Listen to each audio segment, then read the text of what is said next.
PE ratio क्या होता है दोस्तों? आज हम बात करने वाले हैं पीई रेशियो को लेकर कि पीई रेशियो क्या होता है। पीई रेशियो का पूरा नाम प्राइस टू अर्निंग होता है और कोई भी अच्छा इन्वेस्टर बिना पीई रेशियो को समझे किसी भी कंपनी में इन्वेस्ट नहीं करता है, क्योंकि पीई रेशियो ही हमें बताता है कि कौन सी कंपनी का शेयर महंगा है और कौन सी कंपनी का शेयर सस्ता है।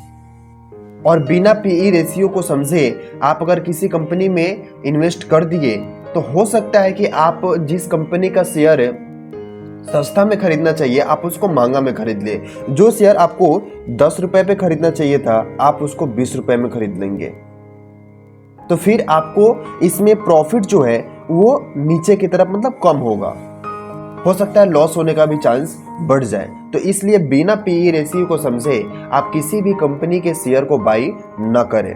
आज हम इसी चीज को समझने वाले हैं कि पीई रेशियो क्या होता है, पीई रेशियो को कैलकुलेट कैसे करते हैं और एक अच्छा पीई रेशियो वाले शेयर को कैसे पहचानते हैं। तो सबसे पहले हम ये जानेंगे पीई रेशियो क्या होता है। तो आपको तो बता ही दी कि पीई रेशियो का पूरा नाम प्राइस टू अर्निंग होता है, जो हमें ये बताता है कि हमें 1 रुपए अर्निंग करने के लिए उस कंपनी में हमको कितना रुपए इन्वेस्ट करना पड़ेगा। और इसका फॉर्मूला क्या होता है कि हम कैसे निकालेंगे कि इस कंपनी में हमको कितना इन्वेस्ट करना होगा 1 रुपए के लिए। तो इसका फॉर्मूला ये होता है current share market price divided by earning per share. तो एग्जाम्पल यहाँ पे समझ लीजिए कि कोई कंपनी का नाम एबीसी कंपनी है, उसका करेंट मार्केट शेयर प्राइस 100 रुपए है और उसका अर्निंग पर शेयर मतलब एक शेयर से उसका कमाई जो है 10 रुपए है। तो इसका पीई रेशियो कितना होगा? तो अभी हमने जस्ट फॉर्मूला बताया कि current market price of share divided by earning per share. तो करेंट मार्केट शेयर प्राइस कितना है? 100 रुपया और अर्निंग पर शेयर कितना है? 10 रुपया। तो यहाँ पे 10 से डिवाइड कर देंगे, कितना हो जाएगा? 10 रुपया हो जाएगा। तो इससे ये पता चला कि पीई रेशियो 10 रुपए है और किसी कंपनी का पीई रेशियो 20 और 30 से कम हो तो उस कंपनी को अच्छा माना जाता है। इसका मतलब ये नहीं है कि अगर 20 और 30 से किसी कंपनी का ज़्यादा हो तो वो कंपनी खराब है, हम ऐसा नहीं बोल रहे हैं। लेकिन जिसका 20 और 30 से कम है उसको ज़्यादा अच्छा माना जाता है, इसलिए कि हमको 1 रुपए कमाने के लिए हमें उस कंपनी में 20 रुपए ही इन्वेस्ट करना पड़ेगा। और किसी कंपनी का पीई रेशियो 40 रुपए है तो उस कंपनी में हमको 1 रुपए कमाने के लिए 40 रुपए देना पड़ेगा। अब सोच के देखिए कि कोई ए नाम की कंपनी है, उसका पीई रेशियो 20 रुपए है और कोई बी नाम की कंपनी है, उसका पीई रेशियो 40 रुपए है। तो आप इसमें अगर इन्वेस्ट करते हैं तो आपको 1 रुपए कमाने के लिए आपको इस कंपनी को 40 रुपए देना पड़ेगा और आप इसमें इन्वेस्ट करते हैं तो 1 रुपए कमाने के लिए इस कंपनी को 20 रुपए देना पड़ेगा। जहाँ पे ये 1 रुपए कमा करके देगा वो ये कंपनी 40 रुपए में 2 रुपए आपको कमा करके देगा। लेकिन ये भी बात ध्यान देना है कि अगर हमें किसी कंपनी के बारे में कंपेयर करना है तो हमें सेम कैटेगरी के कंपनी में ही कंपेयर करना होगा। ये नहीं कि एक कंपनी हम ऑटोमोबाइल का उठा लिए और एक कंपनी हम किसी और कैटेगरी का उठा लिए, तो उसमें कंपेयर नहीं करना है। जैसे मान लीजिए कोई ए नाम की कंपनी है और एक बी नाम की कंपनी है और दोनों में से कोई एक कंपनी हमको खरीदना है, तो एक कंपनी का जो प्राइस 10 लाख रुपए है और दूसरे कंपनी का प्राइस 12 लाख रुपए है। तो प्राइस के मुताबिक अगर हम आपसे पूछे कि दोनों में से कौन सा कंपनी अच्छा है, तो शायद प्राइस के मुताबिक ये कंपनी ही अच्छा है, क्योंकि हमको ये 10 लाख रुपए में मिल रहा है, 2 लाख रुपए इसका कम है। लेकिन इसके साथ साथ में हमें पैसा इन्वेस्ट कर रहे हैं तो हमें रिटर्न भी चाहिए। तो इसका हम रिटर्न भी देखेंगे कि हमारा ये वाला कंपनी जो है ये पर मंथ का हमको 10,000 रुपये रिटर्न करके देगा और ये 12,000 वाला कंपनी जो है ये पर मंथ हमको 20,000 रुपये रिटर्न देगा। तो हमें इन्वेस्टिंग के हिसाब से हमें 12 लाख वाला कंपनी लेनी चाहिए, क्योंकि इसका रिटर्न ज़्यादा है। तो कभी कभी ऐसा भी होता है कि जिसका पीई रेशियो लो होता है वो ज़्यादा रिटर्न नहीं देती है और किसी कंपनी का पीई रेशियो हाई होता है तो वो ज़्यादा रिटर्न देती है। तो हमें रिटर्निंग भी देखना चाहिए कि कौन से कंपनी हमको कितना रिटर्न दे रहा है। और ये रिटर्न हम कैसे पता लगा सकते हैं? अर्निंग पर शेयर के माध्यम से हम ये पता लगा सकते हैं कि कौन से कंपनी कितना रिटर्न दे रही है।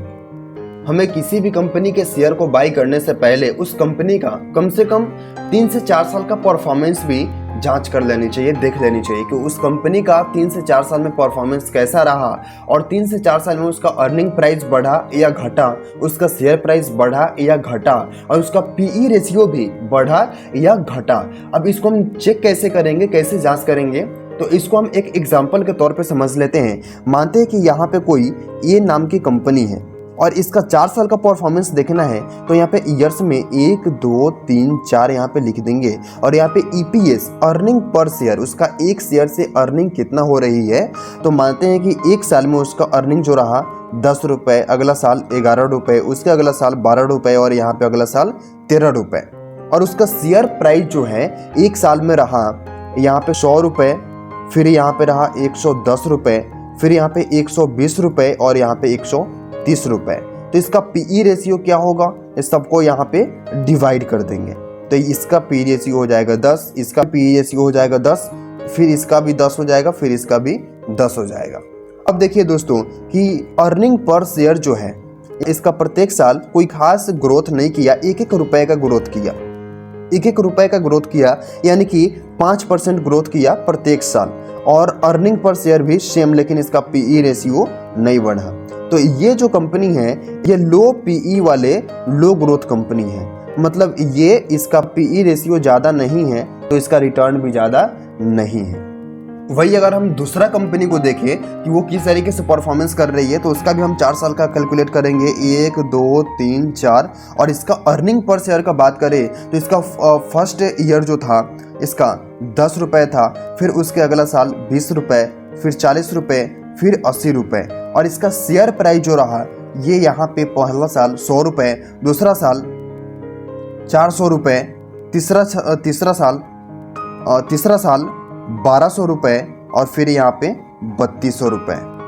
अब इसका पीई रेशियो निकालेंगे, सबको डिवाइड कर देंगे, तो यहाँ पे हो जाएगा इसका 10 रुपये, फिर यहाँ पे हो जाएगा 20 रुपये और फिर यहाँ पे हो जाएगा 30 रुपये और फिर यहाँ पे हो जाएगा 40 रुपये। अब हमें ये समझ में आ रही है इससे कि अर्निंग पर शेयर में 100% का ग्रोथ रहा और पीई रेशियो भी हाई हुआ, लेकिन इसका ग्रोथ भी 100% का हमको मिल रहा है, मतलब रिटर्न इसका इस कंपनी से हमको 100% का मिल रहा है। तो हमें ये समझ में आती है कि अगर हाई पीई वैल्यू वाले अगर कोई कंपनी है तो उसका रिटर्न भी हाई होगा। तो दोस्तों सिर्फ हमें पीई रेशियो पे डिपेंड नहीं हो जानी चाहिए कि पीई रेशियो अगर किसी कंपनी का हाई है तो वो हमें प्रॉफिट ही देगा और वो कंपनी ग्रो ही करेगा, क्योंकि कभी कभी ऐसा भी होता है कि उसका ईपीएस डाउन रहता है, शेयर प्राइस भी डाउन रहता है और उसका पीई रेशियो बहुत ज़्यादा हाई होता है। वो कैसे होता है, तो आइए हम एक बार कैलकुलेट करके देख लेते हैं। जैसे मान लीजिए कि 4 साल का एग्जाम्पल ले लेते हैं। 4 साल में अर्निंग पर शेयर जो है किसी कंपनी का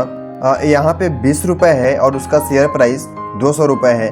फिर दूसरे साल उसका ईपीएस 15 रुपये है और उसका शेयर प्राइस 195 रुपये है। फिर तीसरे साल 10 रुपये, उसका शेयर प्राइस 180 रुपये। चौथे साल उसका 5 रुपये और फिर उसका शेयर प्राइस 150 रुपये है। तो इसका पी रेशियो कितना हो जाएगा, इसका 10 हो जाएगा, इसका 13 हो जाएगा और इसका 18 हो जाएगा और इसका 30 हो जाएगा।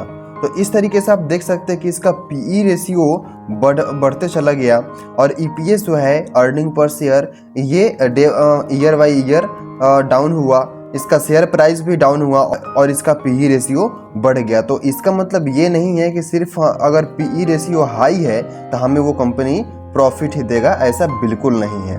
तो इसलिए हमें पीई रेशियो के साथ साथ में अर्निंग पर शेयर भी देखना चाहिए प्रत्येक साल का कि वो ग्रो किया है या डिग्रो किया है, और शेयर प्राइस भी सेम वही है कि ग्रोथ किया है या फिर डिग्रोथ किया है। तो ये सब भी हमें देखने चाहिए। और इसी के साथ एक और हम आपको एग्जांपल देते हैं कि उसका पीई रेशियो भले ही कम होता है लेकिन उसका earning per share year by year बढ़ते रहता है और शेयर प्राइस भी ईयर बाई ईयर बढ़ते रहता है।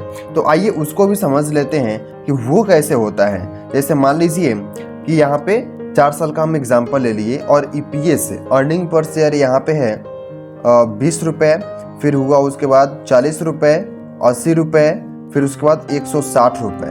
इसका शेयर प्राइस पहला साल 400 रुपये, दूसरा साल 400 रुपये, तीसरा साल 400 रुपये, चौथा साल भी 400 रुपये। तो इसका पीई रेशियो कितना हो जाएगा? इसका पीई रेशियो हो जाएगा 20, फिर इसका हो जाएगा 10, इसका हो जाएगा 5 और इसका हो जाएगा 2.5। तो यहाँ पे आप देख सकते हैं कि इसका अर्निंग पर शेयर जो है ये प्रत्येक साल 100% का ग्रोथ हुआ, यानी डबल होते चला गया। और वही शेयर प्राइस जितना था उतना ही रहा, मतलब 400 का 400। और पीई रेशियो जो है ये ईयर बाय ईयर कम होते चला गया। तो ये जो है ये लो पीई वाले ये एक ग्रोथ करने वाला कंपनी है, लेकिन जो पिछला बार हम आपको दिखाए थे वो हाई पीई वाले भी वो डी ग्रोथ करने वाला कंपनी था।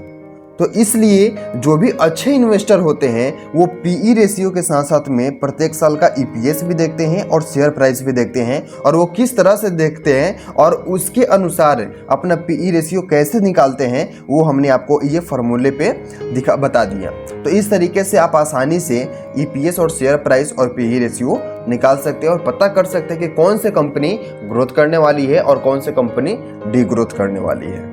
मान लीजिए कोई ए कंपनी है और फिर कोई बी कंपनी है, इसका पीई रेशियो हाई है और इसका रिटर्न भी हाई है, और इसका पीई रेशियो लो है और इसका रिटर्न भी लो है। एक अच्छा इन्वेस्टर इसका पीई रेशियो डाउन होने का इंतजार करते हैं, और जैसे ही किसी न किसी कारणवश इस कंपनी का पीई रेशियो डाउन होता है उस वक्त एक अच्छा इन्वेस्टर जो है इसमें इन्वेस्ट करना ज़्यादा पसंद करते हैं और इसको अच्छा स्टॉक माना जाता है। और वही दूसरा जो बी कंपनी है इसका अभी पीई रेशियो भले ही लो है, लेकिन किसी न किसी कारणवश इसका पीई रेशियो हाई हो जाता है और इसका रेट बढ़ जाता है, तो ये ओवर वैल्यूड स्टॉक हो जाता है। तो एक अच्छा इन्वेस्टर इसमें इन्वेस्ट करना पसंद नहीं करते हैं। तो दोस्तों इस तरीके से आप भी पीई रेशियो को समझ के और अर्निंग पर शेयर और शेयर प्राइस ये सारे चीज़ों को देखते हुए आप किसी भी कंपनी में इन्वेस्ट कीजिए, क्योंकि बिना सोचे समझे, बिना देखे और बिना जांच किए अगर आप किसी भी कंपनी में ऐसे ही इन्वेस्ट कर देते हैं तो आपका लॉस होने का चांस ज़्यादा रहेगा और आपका पैसा नुकसान में चला जाएगा।